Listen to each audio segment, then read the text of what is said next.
नमस्कार साथियों, मैं आपका दोस्त आपका सहयोगी अनिकेत स्वामी श्री परशु क्लासेज में आप सबका हार्दिक अभिनंदन करता हूं। आज की कक्षा में हम वैदिक विधि द्वारा घनफल अर्थात घन ज्ञात करने की विधियां पढ़ेंगे, जिसमें प्रथम विधि है अपनी निखिलम विधि द्वारा घनफल या घन ज्ञात करना। तो सबसे पहले मैंने बताया पिछली कक्षा में निखिलम नाम है तो हमें सबसे पहले आधार लेना है। तो पहला प्रश्न हमारे पास है 14 का घन ज्ञात करना है। 14 का घन ज्ञात करना है तो बताओ 14 का आधार क्या होगा। सबसे पहले आधार लेते हैं तो हमें देखने को पता चलता है 2 अंक है और 85 से कम है तो आधार हो गया 10। उसके बाद हमें लेना है उपाधार अंक। उपाधार अंक होता है इस संख्या को यानी आधार को किससे गुणा करें कि दी गई संख्या के नजदीक संख्या आ जाए। तो हमें क्या करना है, 14 के नजदीक लेके आना है तो 10 का पहाड़ा बोलेंगे, 10 दूनी 20 होता है तो 20 तो ज्यादा हो गया, 10 के नजदीक ज्यादा है तो हम क्या करेंगे 1 से गुणा करेंगे। अब इन दोनों को गुणा करेंगे तो कुल आधार हो गया 100। उसके बाद निकालेंगे कुल आधार हो गया 10। उसके बाद निकालेंगे विचलन। विचलन का सूत्र मैंने बताया संख्या माइनस आधार। तो संख्या हमारे पास है 14 माइनस आधार है 10 तो विचलन हो गया 4। अब हमें विचलन का सूत्र ज्ञात करना है तो विचलन आ गया। अब हमें घन का सूत्र ज्ञात करना है तो सबसे पहले लिखेंगे उपाधार अंक का वर्ग गुणा संख्या प्लस 2 गुणा विचलन ओब्लिक 3 गुणा विचलन का स्क्वायर उपाधार अंक गुणा 3 गुणा विचलन का स्क्वायर ओब्लिक विचलन का घन। तो सबसे पहले 14 का घन ज्ञात करेंगे। उपाधार अंक है हमारे पास 1 का वर्ग, संख्या है 14 प्लस 2 गुणा विचलन है 4, खत्म। उपाधार अंक हमारे पास है 1 गुणा 3 गुणा विचलन हमारे पास है 4 का वर्ग, विचलन है 4 की घात 3। 1 का वर्ग 1, पहले गुणा करेंगे 2 को 4 से गुणा किया 8, 14 और 8 कितने हो गए 22। 4 का वर्ग कितना हो गया 16 को 3 से गुणा किया 48 को 1 से गुणा किया 48।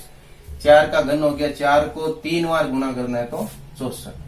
22 का 22, 48 का 48, 64 का 64। निखिलम में आधार में जितने शून्य हैं आगे वाले भाग को छोड़कर पीछे उतने ही अंक रखने। तो एक शून्य है तो एक अंक रखना है। तो हम यहाँ सीढ़ी बना लेते हैं 22, 48, 64। 4 का 4, 14 का 4, हासिल 1, 6, 1, 7 और 2 का 2, 2744। अगली संख्या है 97 का वर्ग। 97 का आधार तो हो गया 100। उपाधार अंक यानी 97 को नजदीक लेके आना, 100 से किससे गुणा करूं 1 से, टोटल गुणा करके कितना हो गया 100। संख्या हमारे पास 97 माइनस आधार है 100 तो विचलन आ गए माइनस के 3। यहां करेंगे 97 का घन ज्ञात। उपाधार अंक हमारे पास है 1 का वर्ग, संख्या हमारे पास है 97 प्लस 2 गुणा विचलन है माइनस का 3। माइनस का चिन्ह हो तो आपको ध्यान रखना है, कोष्टक में लिखना है। उपाधार अंक हमारे पास कितना है 1 है, गुणा 3 गुणा विचलन का वर्ग, विचलन है -3 तो -3 का वर्ग, फिर -3 विचलन है और विचलन की घात कितनी 3। अब इसको हल करते हैं। 1 का वर्ग 1 गुणा 97 माइनस 2 ये कितने हो गए 6। अलग अलग चिन्ह है, गुणा में हो तो अलग अलग चिन्ह हो तो माइनस का चिन्ह आता है ओब्लिक। माइनस का चिन्ह है, घात सम हो तो चिन्ह प्लस का हो जाता है। तो 3 का वर्ग तो हो गया 9, 9 को 3 से गुना किया 27, 27 को 1 से किया 27। अब चिन्ह माइनस का है, घात विषम है, घात विषम होने पर चिन्ह माइनस का ही रहता है, ये माइनस का। और 3 का घन कितना होता है 27। अब इसको हल कर लेते हैं। 97 में से 6 गए, कितने बचे 91। 1 से गुणा करेंगे तो 91 आएंगे। 27 के 27 और ये माइनस के 27। अब हमें माइनस का चिन्ह हटाना है तो आगे वाली संख्या में से उधार लेंगे। तो देखो 91 के 91, यहाँ एक उधार लेंगे तो हमेशा आधार से गुणा होगा। आधार कितना है, 100 है हमारे पास, तो एक उधार लेंगे तो 100 बनेगा, दो उधार लेंगे तो 200 बनेगा। तो हम एक उधार लेते हैं, तो इधर बच गए 26, यहाँ हो गया 100, और माइनस जो संख्या है, माइनस संख्या कितनी है, 27। बताओ 91 के 91, 26 के 26, 100 में से 20 निकालो 80, 80 में से 7 गए, कितने बचे, 73। अब हमें आगे वाले भाग को छोड़कर पीछे जितने भी भाग है उन सब में आधार में जितने शून्य है उतने ही अंक रखने। तो आधार में 2 शून्य है तो हमें 2 अंक रखने।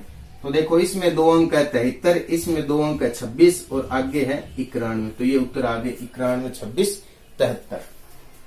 इसी प्रकार अगला प्रश्न है 23 नंबर।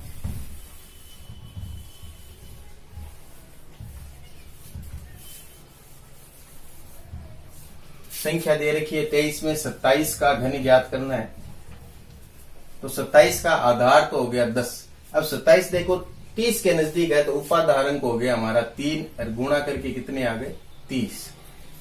विचलन ज्ञात करेंगे, संख्या माइनस आधार, टोटल गुणा करके आधार होता है वो घटाना है। तो 27 में से 30 गया, माइनस के 3 बच गए। अब हमें यहाँ ज्ञात करना है 27 का घन। उपाधार अंक है 3, उसका वर्ग, संख्या 27 प्लस 2 गुणा विचलन है माइनस का 3। यहाँ लिखेंगे उपाधार अंक, उपाधार अंक कितना है, 3 है, गुणा फिर सूत्र में कितना है, 3 है, फिर विचलन कितना है, विचलन है माइनस का 3, तो ऊपर घात 2, फिर विचलन माइनस का 3 और घात कितनी, 3। 3 का वर्ग कितना हो गया, 9। 27 के 27, माइनस के 3 दूनी 6, 3 को 3 से गुणा किया, 9 गुणा माइनस है चिन्ह, घात क्या है, सम है, तो हो जाएगा प्लस का 3 का वर्ग कितना हो गया, 9। चिन्ह माइनस का है, घात विषम है, तो चिन्ह माइनस का 3 का घन कितना हो गया, 27। इसको हल करेंगे, 9 को गुणा करेंगे, 27 में से 6 गए 21, 9 को 9 से गुणा किया 81 और माइनस के 27। अब यहां गुणा करेंगे, 9 एकम 9, 9 दूनी 18। ये ऋणात्मक चिन्ह हटाना है तो इधर से उधार लेंगे, इधर से एक उधार लेंगे तो बनेगा 10। और ये देखो हमारे पास 30 के नजदीक है तो 3 उधार लेंगे तब बनेंगे 30। तो इसमें से 3 उधार लिए तो इधर तो बच गए 98, इधर आ गए 30 माइनस 27, तो इधर तो बच गए 189, इधर बच गए 98, सॉरी 78 और 30 गए तो कितने बचे, 3। अब आधार में जितने शून्य है उतने अंक पीछे वाले अंकों में रखना। इधर एक ही है तो एक अंक रख लेते हैं, ये रखा 3, इधर भी एक अंक यहाँ रखेंगे 8, इधर से ये 7 इधर जाएगा तो 189 7 कितने हो गए, 196। तो ये उत्तर आ गया 19,683। अगला 24वां प्रश्न है 395 का घन। सबसे पहले लेंगे आधार, आधार तो आ गया 100। उसके बाद देखो ये 400 के नजदीक है तो आधार को किससे गुणा करूं मैं, 4 से गुणा करूं तो 400 के नजदीक आ जाएगा, ये आ गए 400। सबसे पहले विचलन ज्ञात करेंगे, तो संख्या है 395 माइनस आधार है, टोटल आधार 400, घटाएंगे कितने आ गए, माइनस के 5। यहां करेंगे 395 का घन, उपाधारण कितना है 4, 4 का वर्ग, संख्या कितनी है हमारे पास, संख्या है 395 प्लस 2 गुणा विचलन कितना है माइनस का 5, यहाँ कोष्टक लगाएंगे, इधर और कोष्टक, यहाँ शुरू किया तो यहाँ खत्म करना। उपाधारण कितना है हमारे पास, उपाधारण का 4 गुणा सूत्र में कितना है 3, ये लिखा 3 गुणा विचलन, विचलन है माइनस का 5 और घात कितनी 2, फिर माइनस 5 की घात कितनी 3, यानी विचलन की घात 3। 4 का वर्ग तो हो गया 16, 395 माइनस प्लस माइनस 2 पंजे कितने हो गए 10, ये खत्म किया। 4 को 3 से गुना किया, आगे 12 गुणा चिन्ह माइनस का घात सम हो तो 5 का वर्ग कितना हो गया 25, यानी चिन्ह प्लस का हो जाता है। घात विषम है तो चिन्ह माइनस का, 5 को 3 बार गुणा करना है, 5 गुणा 5 गुणा 5 3 बार तो 125।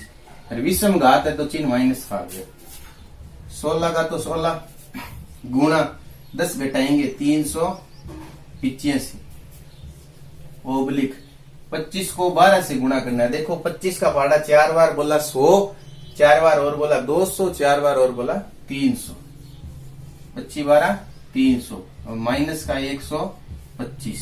16 को 385 से गुणा करेंगे तो 385 गुणा में 16, 8 पंजे 6 पंजे 30, हासिल के 3 48 और 1 51, हासिल के 5 18 और 5 कितने हो गए 23, 5 8 3 0 6 11, हासिल का 1 6 61 60 300 का 300। अब हमें ये ऋणात्मक चिन्ह हटाना है तो इधर से एक उधार लेंगे, एक उधार लेंगे तो कितने बनेंगे 100, 100 से ज्यादा है तो 2 उधार लेंगे तो इधर कितने बचेंगे 298, तो इधर बन गए 200 और माइनस 125, इधर तो हो गए 6160, इधर हो गए 298 और इधर कितने बच गए 75, 200 में से 125 गया। अब आधार में जितने शून्य उतने अंक, पहले भाग को छोड़कर सब में उतने अंक रखने। तो बताओ इधर 2 अंक है और इधर भी 2 जीरो है तो सीधे लिख दिए 75। इसमें 3 अंक है तो पीछे वाले 2 तो यहाँ उतारो 98। अब ये 2 बच गया, 2 को आगे जोड़ दो, 6160 में 2 जोड़ा कितना हो गया 6162। तो ये हो गया फाइनल